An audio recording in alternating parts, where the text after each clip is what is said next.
Movie की starting में हमें सपेला नाम के आदमी को दिखाया जाता है और ये समय था 1900 का और उस समय कहीं भी जाने के लिए स्लेड राइड का यूज किया जाता था। इसके लिए एक डॉग्स की एक खास ब्रीड को रखा जाता था। सपेला भी स्लेड राइड से सफर किया करता था और उसके पास काफी अच्छी ब्रीड्स के डॉग थे जिनसे वो सफर किया करता था। एक दिन उसके यहाँ एक पपी का जन्म होता है और ये पपी साइबेरियन हस्क नामक एक ब्रीड का था और ये डॉग काफी ज्यादा कमजोर होते हैं और उसे लगता है कि ये डॉग उसके किसी काम का नहीं है क्योंकि वो इस डॉग को स्लेड राइड में नहीं ले जा सकता था। इसलिए वो इस डॉग को किसी को देना चाहता था, मगर उसकी वाइफ इसके लिए मना कर देती है क्योंकि वो सभी डॉग्स को अपने बच्चों जैसे रखती है और सपेला की वाइफ इस डॉग का नाम टोगो रखती है और टोगो को वो अपने बच्चों जैसे रखती है। वो कहती है कि सभी डॉग्स उसे बहुत प्यारे हैं और वो किसी को खोना नहीं चाहती। टोगो अभी एक बच्चा है, हमें इतनी जल्दी उसका फैसला नहीं करना चाहिए और फिर सपेला को ना चाहकर भी उसकी बात माननी पड़ती है। टोगो अब देखते देखते बड़ा हो चुका था और वो काफी शैतान था और वो सपेला को बहुत परेशान करता था। सपेला की वाइफ उससे बार बार कहती थी कि वो टोगो को भी अपने साथ स्लेड राइड में ले जाए, लेकिन सपेला हमेशा उसे ये कहकर मना कर देता था कि टोगो अभी बहुत कमजोर है और वो स्लेड राइड नहीं कर पाएगा। एक दिन सपेला टोगो को अपने एक दोस्त को सौंप देता है, लेकिन उसकी वाइफ जानती थी कि कोई भी उसकी शरारती स्वभाव को झेल नहीं पाएगा और यही होता है। अगले दिन वो आदमी सपेला को उसका टोगो रिटर्न कर देता है, ये कहकर के कि ये बहुत शरारती है और मैं इसे अपने साथ नहीं रख सकता, और इसे सपेला की वाइफ खुश हो जाती है। टोगो काफी शरारती था। जब भी सपेला अपने डॉग्स के साथ स्लेड राइड में जाता था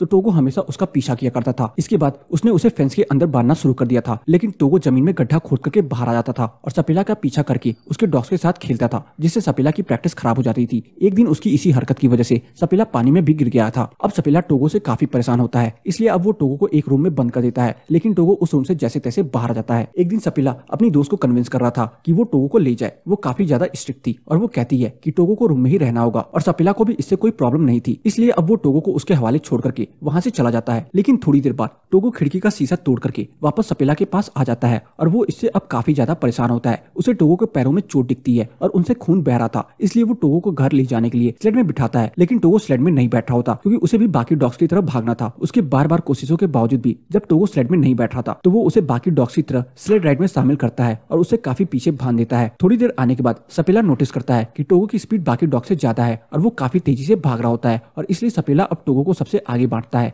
टोगो काफी तेज था और अपनी स्पीड से वो कम टाइम में सपेला को घर पहुंचा देता है और अब सपेला भी टोगो से काफी खुश था। वो बहुत खुशी से अपनी वाइफ को बताता है कि टोगो बहुत तेज भागता है और अब वो एक लीड डॉग है। सपेला की वाइफ भी टोगो को देख करके काफी खुश होती है। इसके बाद सपेला टोगो की मदद से काफी स्लेड राइड जीतता है और अब धीरे धीरे सपेला और टोगो काफी फेमस हो चुके थे और अब 12 साल बीत चुके हैं। अब टोगो काफी ज्यादा बड़ा हो चुका था। एक दिन जब टोगो और सपेला अपने शहर में आते हैं तो उन्हें पता चलता है कि उनके शहर में एक बीमारी फैल चुकी है जिसका नाम था डिप्थेरिया, और ये बीमारी बच्चों के बीच काफी ज्यादा फैल रही थी और कुछ बच्चों की इस बीमारी की वजह से जान भी जा चुकी थी। अगले सीन में हम देखते हैं कि उस शहर के मेयर एक मीटिंग बुलाते हैं जिसमें सपेला भी मौजूद था। वो बताते हैं कि इस बीमारी से एंटीडोट यहाँ से 600 किलोमीटर दूर नेवाड़ा में है, लेकिन वहाँ जाना खतरे से खाली नहीं है क्योंकि वहाँ एक बहुत बड़ा तूफान आने वाला है और इसके बारे में मेयर सपेला से पूछता है। जवाब में सपेला कहता है कि जब मैं वहाँ से वापस आ रहा था और मेरे डॉग्स भी काफी ज्यादा घबरा रहे थे और टोगो भी घबरा रहा था। टोगो ने बहुत समय बाद ऐसी हरकत की है, अगर टोगो घबरा गया मतलब सच में वहाँ खतरा है। इसके बाद सपेला वहाँ से बाहर आता है और उसी दौरान एक डॉक्टर उसे लिफ्ट मांगता है और सपेला उसे अपनी स्लेड पर हॉस्पिटल में ड्रॉप कर देता है। सपेला हॉस्पिटल के अंदर जाता है और वो देखता है कि कितने सारे बच्चे इस बीमारी से परेशान है और अगर समय पे दवाई नहीं लाई गई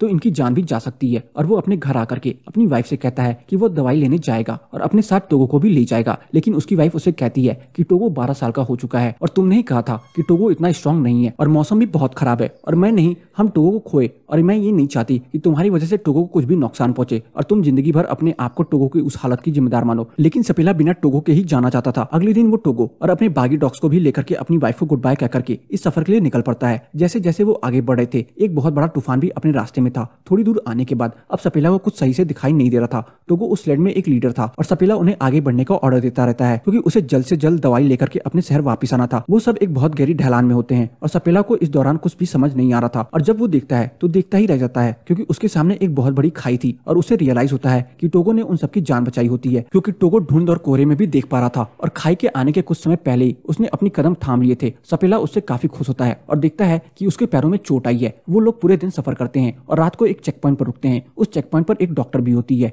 वो सपेला को बताता है कि टोगो 12 साल का हो चुका है और ये अब काफी वीक हो गया है और इतना बड़ा सफर टोगो के लिए ठीक नहीं है, लेकिन सपेला टोगो के बिना नहीं जाना चाहता था। अगले दिन वो सब टोगो के साथ अपना सफर में आगे बढ़ते हैं और दूसरी तरफ हॉस्पिटल में बच्चों की कंडीशन दिन प्रतिदिन बिगड़ती जा रही थी। यहाँ सपेला वहाँ जल्द से जल्द अपनी मंजिल में पहुंचना चाहता था। वो शॉर्टकट्स भी ले रहा था और जब वो थोड़े और आगे आते हैं तो उन्हें दिखती है जमी हुई झील और एक खतरनाक तूफान भी उनकी तरफ बढ़ा था और सपेला हिम्मत जुटा करके अपने डॉग्स को आगे बढ़ने के लिए कहता है और सपेला के डॉग्स बहुत तेजी से दौड़ रहे होते हैं और वो लोग उस जमी हुई झील को पार कर लेते हैं और और रात को वो लोग फिर एक चेक पॉइंट पर रुकते हैं। सीन शिफ्ट होता है सपेला की वाइफ पर, जो मेयर से कहती है कि नवाड़ा से उसे दवाई को भेज दिया गया है और वो रास्ते में सपेला को मिल जाएगा। लेकिन सपेला दूसरी तरफ शॉर्टकट का यूज कर रहा था, अगर उसे वो दवाई नहीं मिली तो उसका सफर और बड़ा हो जाएगा। सीन अब फिर शिफ्ट होता है सपेला पे, जो पूरा दिन सफर करने के बाद किसी दूसरे चेक पॉइंट पर रुकता है। अब टोगो की हालत भी काफी ज्यादा खराब होती जा रही थी, लेकिन फिर भी वो उस स्लेड में अभी भी लीडर रहना चाहता था। सपेला अपने शॉर्टकट से जा रहा था। सपेला काफी थका हुआ था, जिसके कारण उसकी आंखें बार बार बंद हो रही थी, लेकिन उसके डॉग्स अभी भी अपनी पूरी स्पीड से भाग रहे थे। सीन शिफ्ट होता है एक आदमी पे, जो नवाड़ा से मेडिसिन ला रहा होता है। वो सपेला को देखता है और रुकता है, लेकिन सपेला की आंखें बंद थी और उसे कुछ सुनाई भी नहीं दे रहा था, इसलिए वो नहीं रुकता। और वो आदमी उसे आवाज भी दे रहा था, लेकिन सपेला को कुछ सुनाई नहीं दे रहा था। लेकिन टोगो को किसी की आवाज का एहसास हो जाता है और वो वहां रुक जाता है। उस आदमी को यही लग रहा था कि सपेला ने उसकी आवाज नहीं सुनी, तभी उसे सपेला उसकी तरफ आते हुए दिखता है। अब फाइनली सपेला को वो मेडिसिन मिल जाती है और वो लोग एक चेक पोस्ट पर रुकते हैं। सपेला का एक दोस्त उससे कहता है कि टोगो को यहीं छोड़ दो, क्योंकि मैंने भी अपने एक दोस्त को एक तूफान में खो दिया था और मैं ये नहीं चाहता कि हम भी टोगो को खो दें। लेकिन सपेला उसकी बात नहीं मानता और कहता है कि टोगो मेरा लीड डॉग है और मैं इसके बिना सफर नहीं करता। और अगले दिन वो टोगो और अपनी बाकी डॉग्स के साथ वापस लौटता है। उनका सामना वापस से उसी जमी हुई झील से होता है, लेकिन इस समय वो झील हिल रही थी। फिर भी वो अपने डॉग्स को आगे बढ़ने के लिए कहता है, क्योंकि उसे जल्द से जल्द उस दवाई को उन बच्चों के पास पहुंचानी थी। उसके सारे डॉग्स उस झील को बहुत तेजी से पार करने लगते हैं, लेकिन अब उस झील में से पानी निकल रहा था। लेकिन टोगो और बाकी डॉग्स की स्पीड की वजह से वो लोग आगे बढ़ रहे थे, मगर तभी उनके सामने से एक टुकड़ा अलग हो जाता है और तभी सपेला टोगो को उठा करके एक किनारे पे फेंक देता है और उसे खींचने के लिए कहता है। टोगो जख्मी होने के बावजूद भी सबकी जान बचा लेता है और फिर सपेला पूरा दिन सफर करके उस चेक पॉइंट पर जाता है जहाँ वो डॉक्टर थी। जब वो टोगो की जांच करती है तो भरी हुई आंखों से सपेला को कहती है कि टोगो मर रहा है और इसकी हालत बहुत ज्यादा खराब है। और सपेला को उसकी और चिंता होने लगती है, क्योंकि वो टोगो से बहुत प्यार करता था। अगले दिन जब वो सफर से पहले टोगो की हालत देखता है, वो उसे इस बार पीछे बांधने की कोशिश करता है, लेकिन टोगो उसे ऐसा नहीं करने देता, क्योंकि टोगो अब भी अपनी पोजीशन में रहना चाहता है और लीड करना चाहता है। और सपेला भी ये बात समझ जाता है और ना चाहते हुए भी सपेला टोगो को आगे बांध देता है और वो लोग अपना सफर शुरू करते हैं। और अब थोड़ा आगे आने के बाद तूफान बहुत ज्यादा बढ़ जाता है, जिससे सपेला कुछ भी नहीं देख पा रहा था। और वो टोगो के पास जाता है और कहता है कि मुझे अब रास्ता नजर नहीं आ रहा है, अब तुम्हें ही हमें रास्ता दिखाना होगा और नेक्स्ट चेक पोस्ट तक जाना होगा। अब सपेला अपने पूरे फेस को कवर करता है। अब टोगो उन्हें आगे ले जाता है और कुछ दूर जाने के बाद अब टोगो भी थक चुका था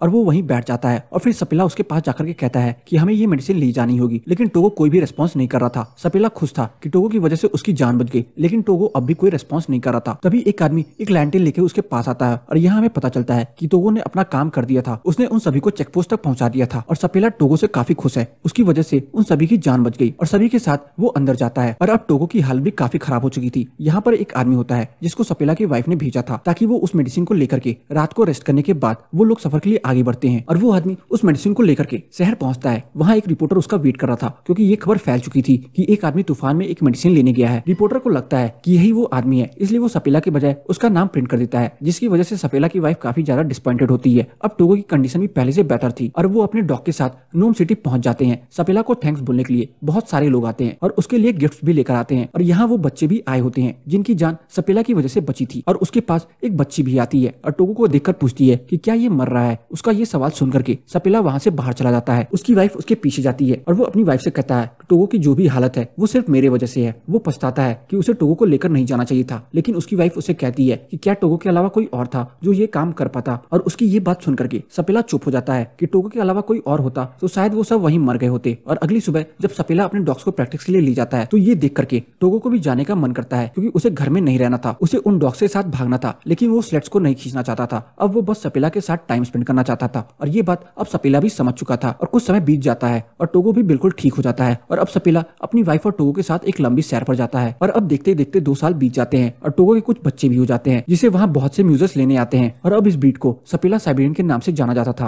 और 1929 में टोगो की डेथ हो जाती है, लेकिन सपेला अब भी डॉग्स को स्लेड राइस के लिए ट्रेन करता है और टोगो भी फेमस हो चुका था। और इसके साथ ये मूवी खत्म हो जाती है। तो बस आज की इस वीडियो में इतना ही। आपको मेरी टोगो मूवी की एक्सप्लेनेशन कैसी लगी कमेंट सेक्शन में बताना ना भूले। और अगर आपको मेरी टोगो मूवी की एक्सप्लेनेशन पसंद आई हो तो वीडियो को लाइक करके जानना ना भूले। चैनल पे नए हैं तो चैनल को सब्सक्राइब जरूर कर ले, ताकि मुझे ऐसी ही मोटिवेशन मिलती रहे और मैं आप सबके लिए अच्छी से अच्छी वीडियोस लाता रहूं।